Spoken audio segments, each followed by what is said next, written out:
The fluorescent hum of the N train, rattling its way from Astoria to Manhattan, was the daily soundtrack to Sarah Miller's ambition. Every morning, as the steel behemoth pulled her closer to the glittering canyons of Midtown, Sarah meticulously reviewed the day's agenda on her tablet, a faint echo of the city's relentless energy reflected in her determined gaze. It was 2013, and Sarah, 34, a senior project manager at Vanguard Solutions, a formidable financial tech firm, felt the weight and exhilaration of her career crescendoing. She lived in a cozy, slightly cluttered one-bedroom in Astoria, Queens, its windows offering a glimpse of the East River, a stark contrast to the towering glass and steel that awaited her. Her life, for the past 2 years, had been singularly consumed by the Titan Project, an ambitious, multi-million-dollar overhaul of Vanguard's antiquated trading platform. It was her magnum opus, a labyrinthine undertaking that demanded every ounce of her analytical prowess, her relentless attention to detail, and an emotional investment that transcended mere professional duty. Sarah was not a flamboyant presence in the office. Her power lay in her quiet competence, her ability to untangle complex problems, and her unwavering integrity.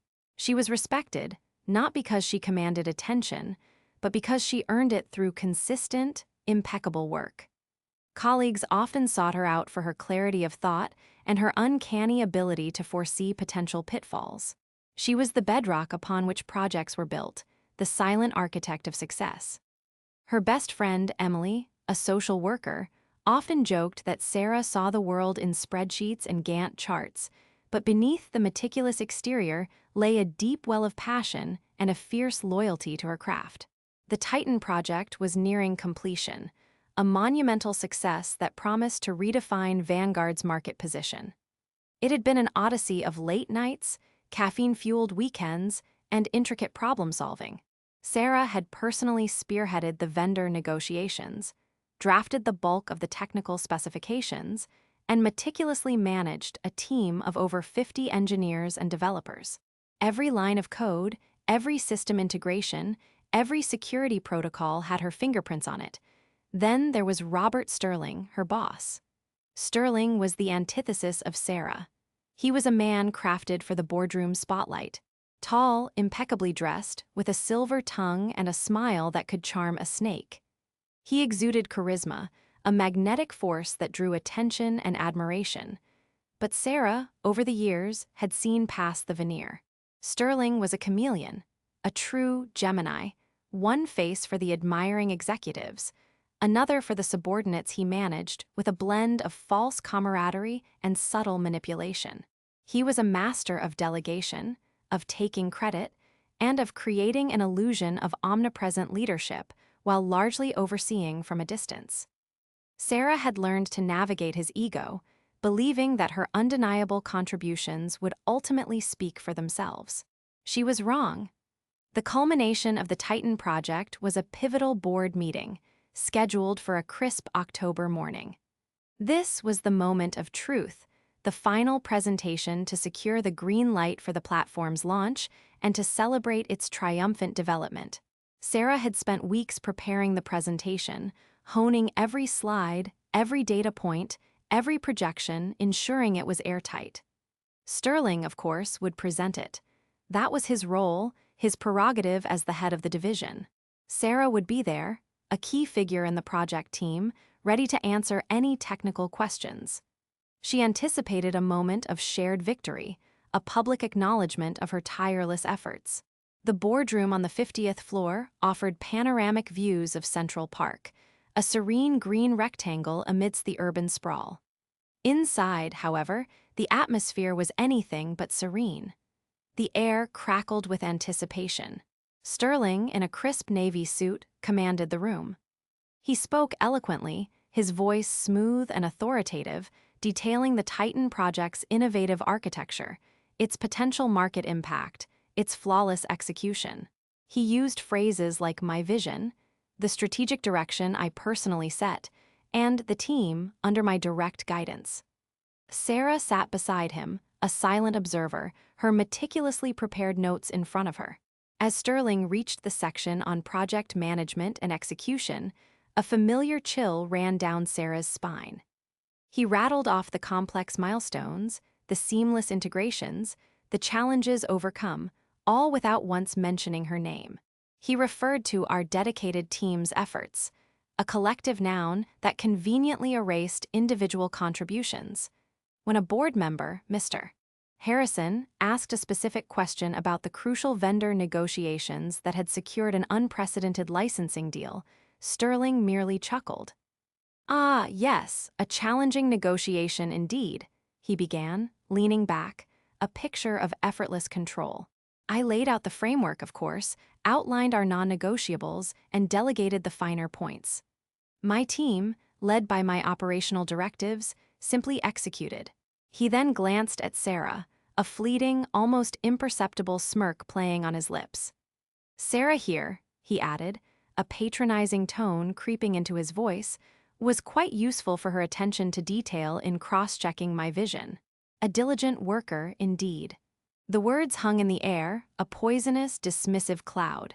Sarah felt her face flush, her heart pounding in her ears, her hands clenched beneath the table. She opened her mouth, a retort forming on her tongue, but Sterling smoothly moved on, effortlessly redirecting the conversation. The board, captivated by Sterling's polished performance, nodded approvingly. They saw a strong leader, a visionary. They did not see the architect of their triumph. The meeting concluded with effusive praise for Sterling. The board unanimously approved the final launch phase. Later that week, an internal memo circulated, announcing Sterling's promotion to executive vice president and a substantial seven-figure bonus, directly tied to the success of the Titan project. Sarah, meanwhile, received her annual performance review. It was solid, consistent, reliable. A standard 3% raise, nothing more. Her manager, a junior director under Sterling, offered a bland, rehearsed line. "Keep up the good work, Sarah. Your diligence is appreciated." Diligence. The word felt like a slap. That evening, Sarah returned to her apartment, the vibrant city lights outside her window offering no solace. The carefully constructed facade of professional composure crumbled. She threw her work bag onto the floor, the tablet clattering against the hardwood. Tears, hot and furious, streamed down her face. 2 years. 2 years of her life, her intellect, her very soul poured into that project. And in a single, masterful stroke of corporate larceny, Sterling had stolen it all, leaving her with a hollow, patronizing crumb. She paced her living room, her mind a maelstrom of anger, betrayal, and a sickening sense of powerlessness. She saw Sterling's smug face, heard his dismissive chuckle. The board members' approving nods felt like a collective condemnation. She considered quitting, packing her bags, and disappearing from the corporate world forever. Let them have their stolen victory. But then, a colder, harder emotion began to solidify within her. Quitting would be surrender. It would be letting Sterling win, unequivocally. And deep down, Sarah Miller was not a quitter. The injustice festered, transforming her initial despair into a burning, unwavering resolve. She called Emily, her voice choked with barely suppressed rage. "He took everything, Em. He just erased me." Emily listened patiently, her calm voice a balm against Sarah's tempestuous emotions. "He didn't erase you, Sarah. He stole your story. And you know what you do when someone steals your story. You write a new, better ending. You built that project. Don't let him steal your legacy." Emily's words, simple yet profound, resonated. They were a seed planted in the fertile ground of Sarah's anger, a seed that would soon blossom into something formidable. The next few days were a blur of cold, calculating fury. Sarah still went to work, performed her duties with her usual precision, but her internal landscape had shifted dramatically. The rage was still there, but it was now controlled, focused, a laser-like beam aimed squarely at Robert Sterling. She began to re-examine everything, sifting through years of emails, project documents, meeting minutes, and internal memos. Her initial thought was simply to prove her authorship, to document her contributions. But then, the true cunning of Sterling's betrayal and the path to undoing it began to reveal itself. Sterling's genius lay in his ability to delegate responsibility while retaining ultimate credit. He was a micromanager in rhetoric, a macromanager in practice. He signed off on everything, but often without delving into the minutiae, trusting his subordinates to handle the grunt work while he focused on strategic oversight. Sarah, being meticulous by nature, had inadvertently created her own arsenal. Throughout the Titan project, she had kept redundant, hyper-detailed records. Not out of paranoia, but out of a professional habit she'd cultivated since her first junior analyst role. Every email, every meeting summary, every version of every document. It was all archived, cross-referenced, and meticulously backed up, both on Vanguard's secure servers and on her personal encrypted hard drive at home. The key, she realized, wasn't just to show what she had done, but to show what Sterling had acknowledged and approved, then later contradicted. His Gemini nature, his two faces, the public one that claimed sole authorship and the private one that signed off on her lead role, would be his undoing. She found it. A specific internal memo she had drafted at the project's inception, detailing the entire strategic vision she had developed, outlining the technological framework, the market analysis, and the projected ROI. Sterling had merely signed off on it, adding a few minor grammatical edits, but otherwise endorsing her comprehensive blueprint. Then there were the emails, hundreds of them, detailing her direct negotiations with the primary external technology vendor, Nexus Solutions. Sterling was copied on these, often responding with brief approving comments like "looks good, Sarah," or "proceed as planned." He was aware, he approved, he was complicit in her leadership. But the linchpin, the ultimate weapon, was a specific contract. It was the Master Service Agreement with Nexus Solutions, a crucial document that not only outlined the terms of the multi-million-dollar partnership, but also explicitly named Sarah Miller as Vanguard's primary technical liaison and project lead for all implementation and integration phases. This contract, legally binding and externally validated, bore Robert Sterling's signature as the approving manager. It was a formal, undeniable acknowledgement of her direct and sole responsibility for negotiating key terms, for leading the technical team, and for overseeing the project's critical path. Sterling had signed it without a second thought, seeing it as just another piece of administrative paperwork in a flurry of project approvals. He trusted Sarah to handle the details, and in doing so, he had signed away his own carefully constructed lie. The plan solidified. This wasn't about an emotional outburst or a bitter accusation.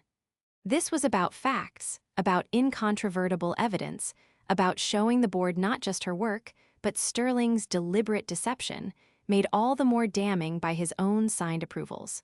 The one contract would be the quiet, devastating crescendo of her revenge.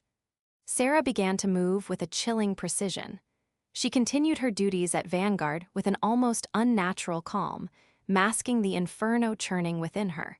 She networked strategically, not just with her immediate peers, but with junior board members, senior executives in other divisions, and influential figures in legal and compliance. She avoided gossip, offering only professional, measured insights when asked about the Titan project.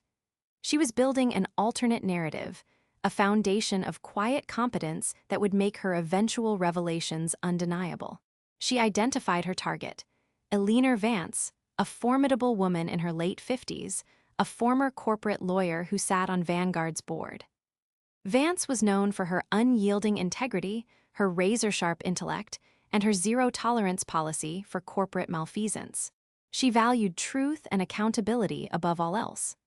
Sarah requested a private meeting, framing it as a desire to clarify certain aspects of intellectual property ownership and project management responsibilities related to the Titan project.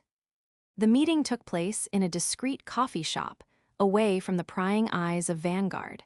Sarah, dressed impeccably but conservatively, presented a meticulously organized dossier.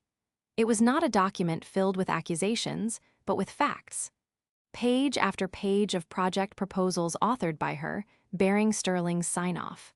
email chains detailing her leadership in critical decision-making, with Sterling's approving replies.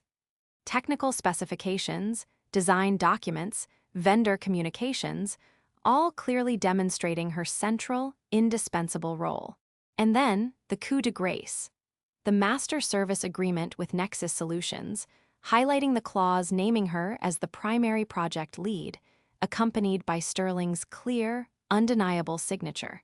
Sarah spoke calmly, factually, her voice devoid of emotion.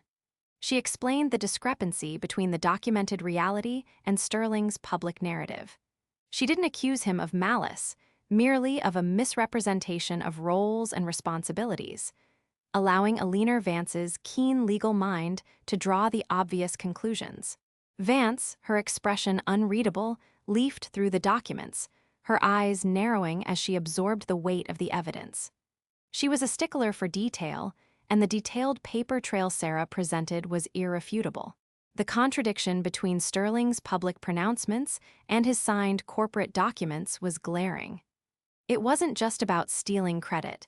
It was about a fundamental breach of corporate integrity, a potential legal liability. Alina Vance concluded the meeting with a curt nod.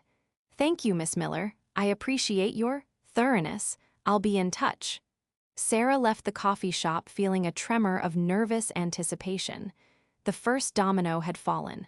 A week later, an urgent, unscheduled board meeting was convened. Sterling, oblivious to the gathering storm, prepared to present the latest success metrics of the Titan project, confident in his unassailable position. Sarah was present, as part of the operational team, sitting quietly in the back, her gaze fixed on Sterling. As Sterling concluded his polished presentation, basking in the predictable applause, Alina Vance calmly raised her hand. "Mr. Sterling," she began, her voice cool and level, "I have a few questions regarding the Nexus Solutions Master Service Agreement. Specifically, the clause concerning the primary project lead for implementation." Sterling, momentarily flustered, tried to bluster. "Ah, yes, standard boilerplate, Miss Vance. We have many contracts like that, nothing out of the ordinary."